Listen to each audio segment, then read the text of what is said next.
Today on Sportsman's Life, we're enjoying a little bit of an adult libation because we're not hunting, we're not shooting. Cheers. We're simply going to go out and help Jeff do some things, and no telling what we'll get into while we're here. You know, there's some pretty good fishing to be had down here, so I think before it's all over with, somebody got a trot line out? Well, we're going to put a trot line, but you see the pond right over here. We're going to fish that this evening, I think, Larry. What do you think? A little pond fishing for some. I grew up fishing creeks and ponds, and so I kind of like that. Luke, are you in for the game too? You better believe it. Know right where that trot line is. And guess what we're going to use for bait, Larry?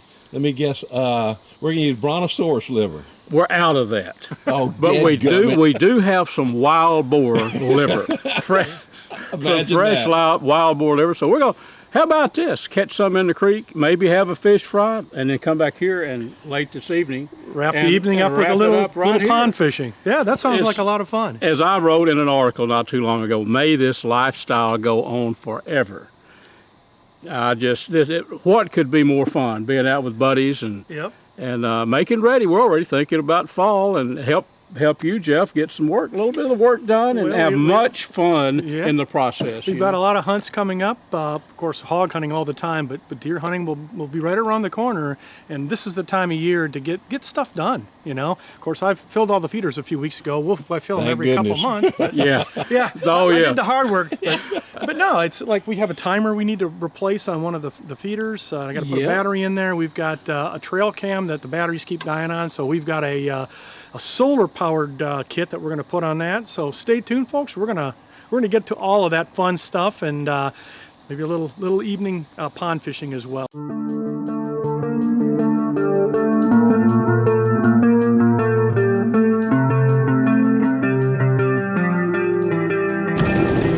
And we're coming up, ladies and gentlemen, to the famous hog crossing. They do cross here. And they do cross here. Exactly, yeah. Looks like I need to do a little spraying down here as well. Yeah, boy. I don't know about you. I kind of like natural things as long as there ain't any chiggers in there. I think that's the way to have it. Yeah, but I wouldn't be surprised if there's a slithery critter or two.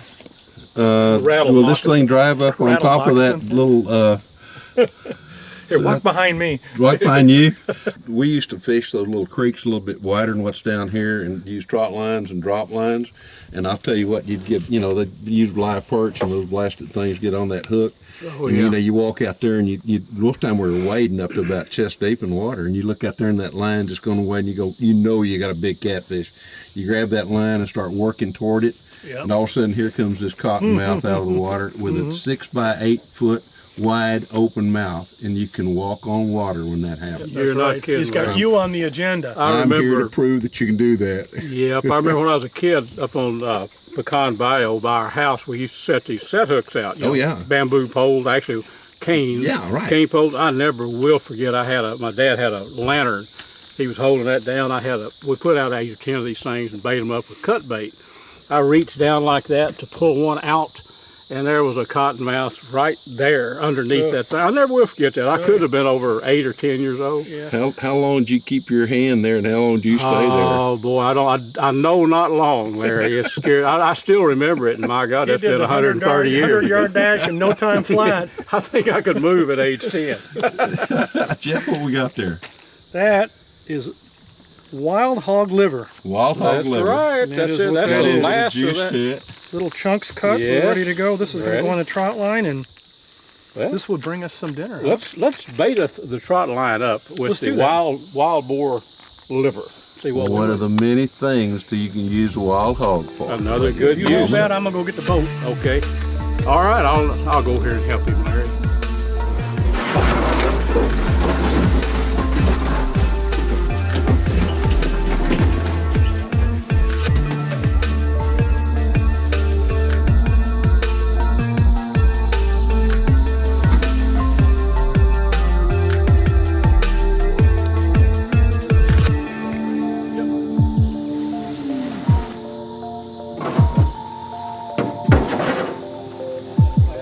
Through a couple of floods in this creek, but I do see it hooked up to a branch on the bank over there. Yeah, that'd probably be a place to start.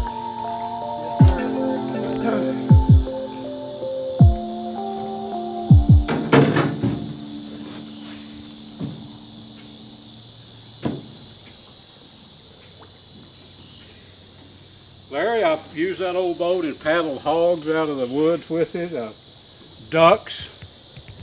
And it looks like it's been used a little bit, doesn't it? It does. It's got character. It's got character, buddy. It does. And I see we've already got our first hook up right now. It looks like about an 80-pound stump. It amazes me that that more debris hasn't come down this creek. Because this water, where I'm standing about, 6 weeks ago, there's water all the way back up way back up on the banks, you know. Maybe we'll luck out here. I hope. Well, regardless, it's worth the effort. Look what Jeff doing out there.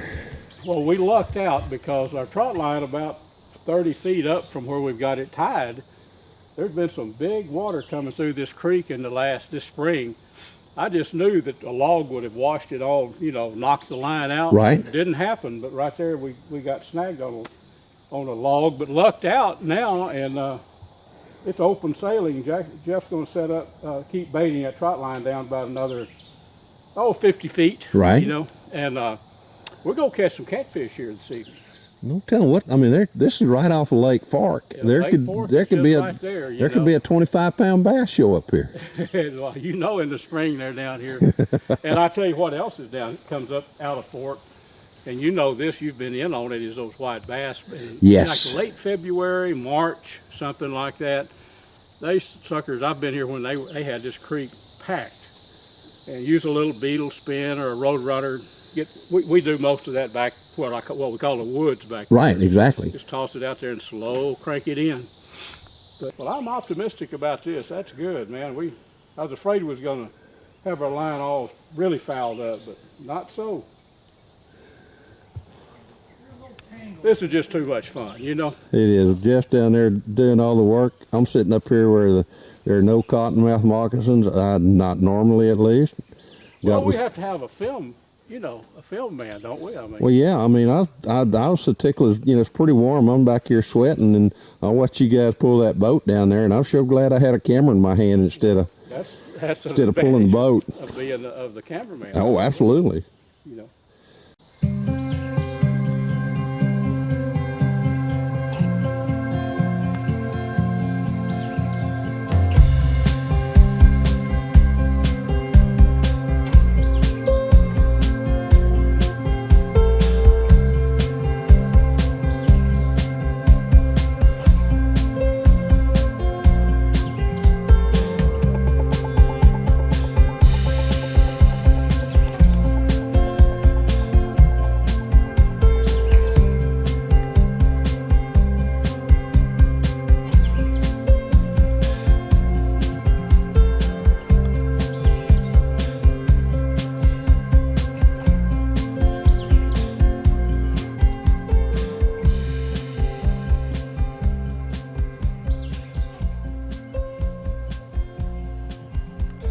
Well, boys, I was able to bait the trot line. We had a few hooks that were bent straight. I think it's just from the high water.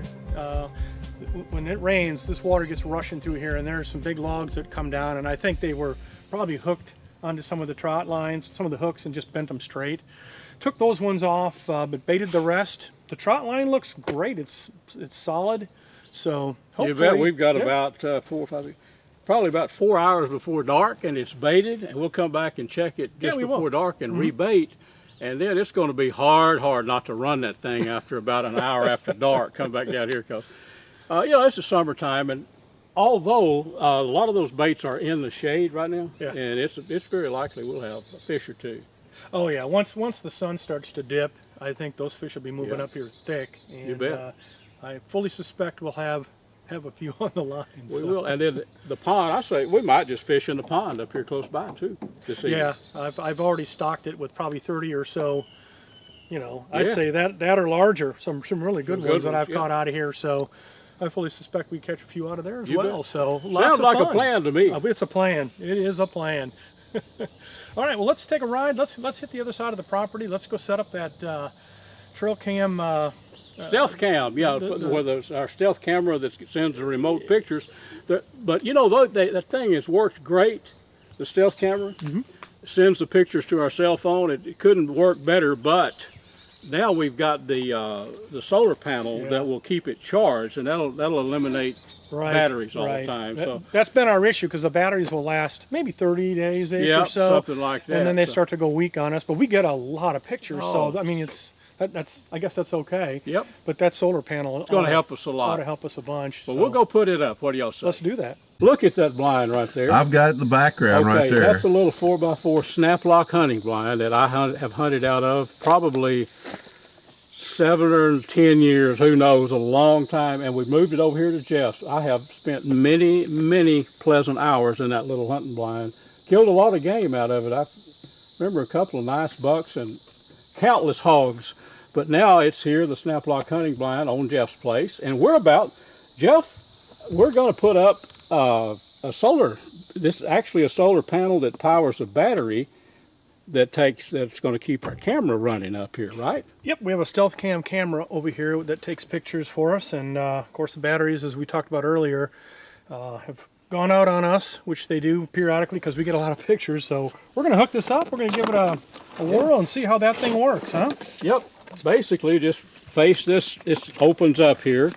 Face this south, you know, and the right angle, and there'll be plenty of sun come through, and then this will take the place of our batteries. This is some type of battery. Once we plug it in, you can punch that button right there, and it'll tell you how this is charged. So nice. Let's set her up. What do you say? Let's do it. What are we doing there, Jeff? Well, we're going to pull the batteries out of this thing. You won't need batteries once we get the solar panel hooked up, so these will be trash. There we go. Alrighty. And then we shall hook this rascal up to the post where this will be facing to the south or southwest, and it'll keep this charged, which will in turn. Why are you putting it to the south? Well, that's where it'll get the most sun. Yeah. You know, if we were surveying, we'd say an azimuth of about 270 degrees. The azimuth of about 270 degrees. Yeah, okay. Something like that in this part of the world. Yep. Okay. So we'll set it up and then take a look at it after we get her set up. How about that? Sounds good to me. It sure does. Yep. Got an antenna on the whole bit. Woohoo! Man, I'll tell you what. Pretty slick deals, really. Yeah. That'll kind of hold that there. What camera is this? Stealth cam. Stealth cam? Yep, that is a stealth cam. The folks sent this to me too. I guess this would work on other devices too. I got a feeling as long as that connection down there on the bottom. Yeah, it'll have to fit that out. connection. Yeah. That's plugged right in, didn't it, Jeff? Yep, plugged right in. It's going to save us a bunch of, nice. you know. Checking on batteries. Yeah, because we run through batteries, but we get a lot of pictures. Many pictures. It's like Christmas time. Every evening or every morning when you get your little, check out your little, what you got. True. Well, I say, boys, that we move on to the next project. That sounds like a plan. I think that's going to work good. Too bad, buddy. Yeah. We got her done. Alrighty. Take a look at that. Looks like peaches. Anything can and does happen in the great outdoors. Look at that peach. Now, we just drove by and saw that peach, but we're going to do a close look at that peach. Tell me that does not look like a peach. Sure does. But in fact, it's not a peach. How about that? Folks, we were driving by, and Larry asked Jeff, he said, "You got any peach trees back in here?" Jeff said, "Well, I don't think I do."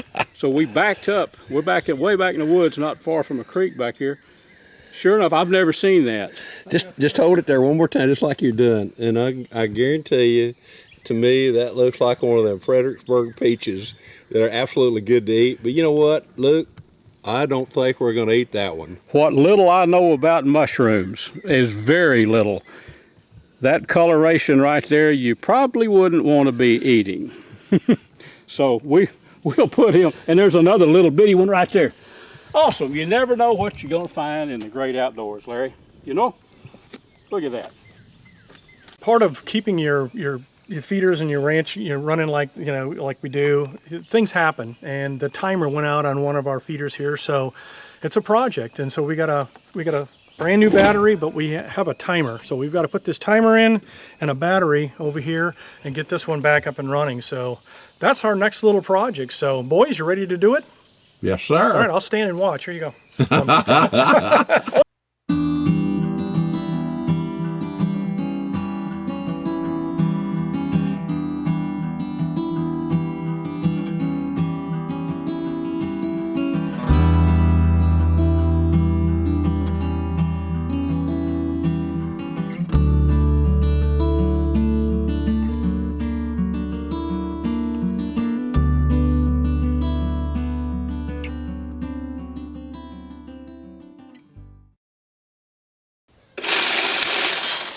Bingo.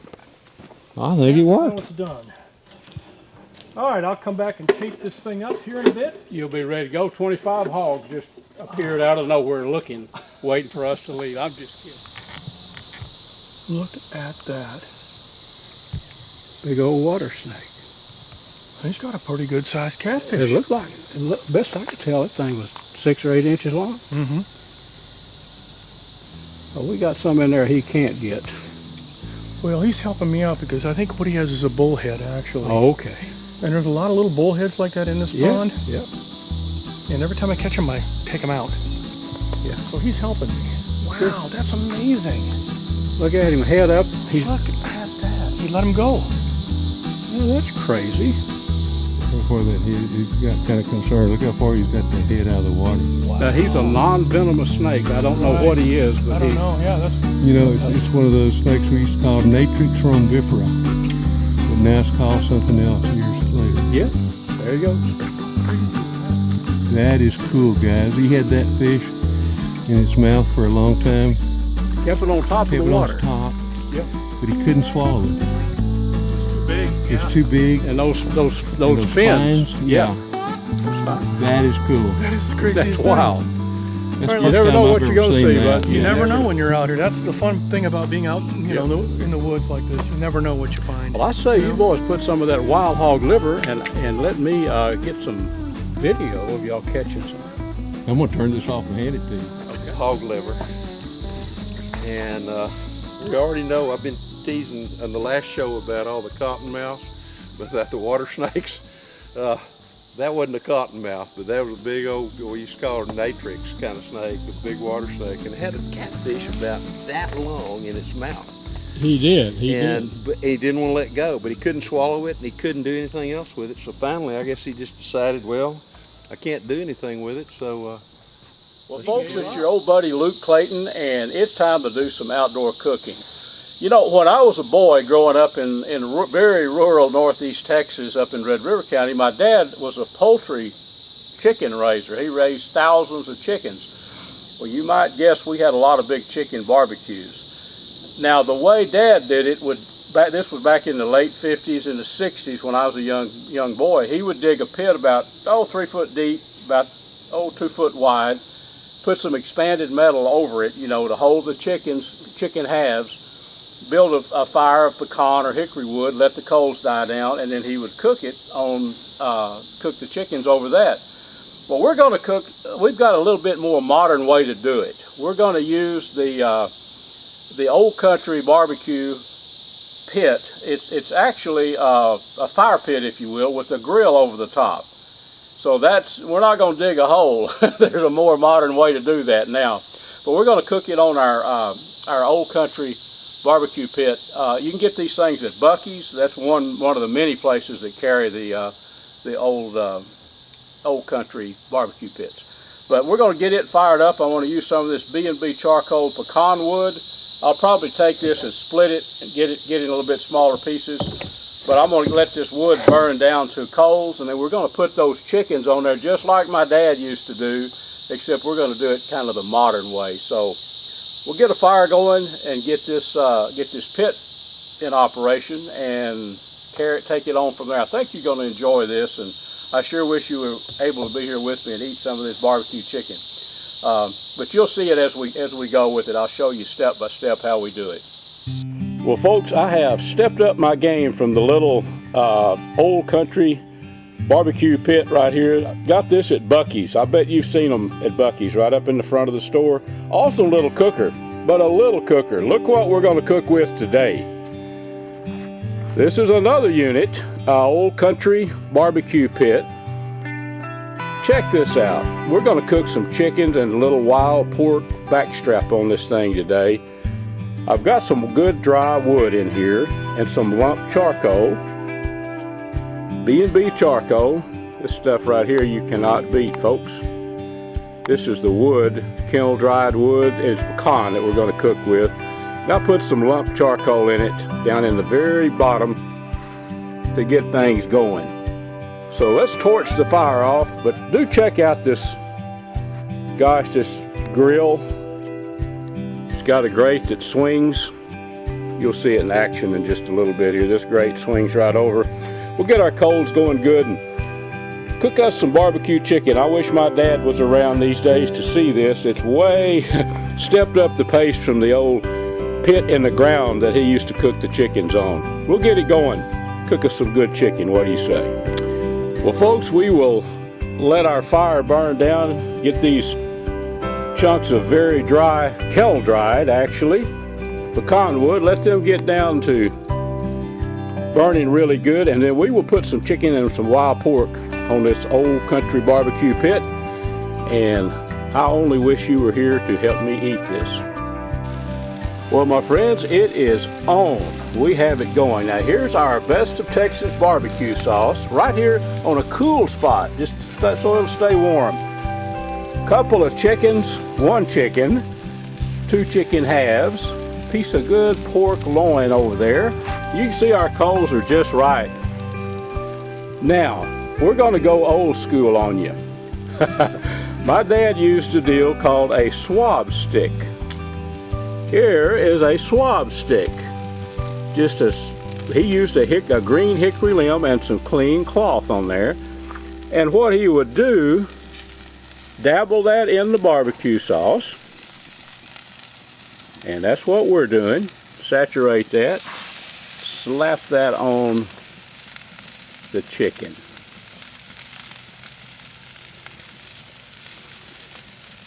And then that's exactly what we're going to do. I'm going to baste this chicken several times with the barbecue sauce as it cooks. Of course, we just now put it on. I'll give you a little picture a little bit later of this stuff cooking. I'm going to put a little bit on the pork. Make sure that it's doctored up just right. How about this though? I mean, we could cook enough chicken on this thing to feed an army. I just wanted to do this. This is kind of give you a little synopsis, if you will, of how easy it is to cook, but a lot of fun cooking with this wood. I've got a chunk of mesquite back on there too from that B&B charcoal, but doing a great job. And it's far enough that the meat is far enough from the wood, we don't have to worry about burning it. So I'll show you about another 10-15 minutes. I'll show you how our chicken's coming along. How about it?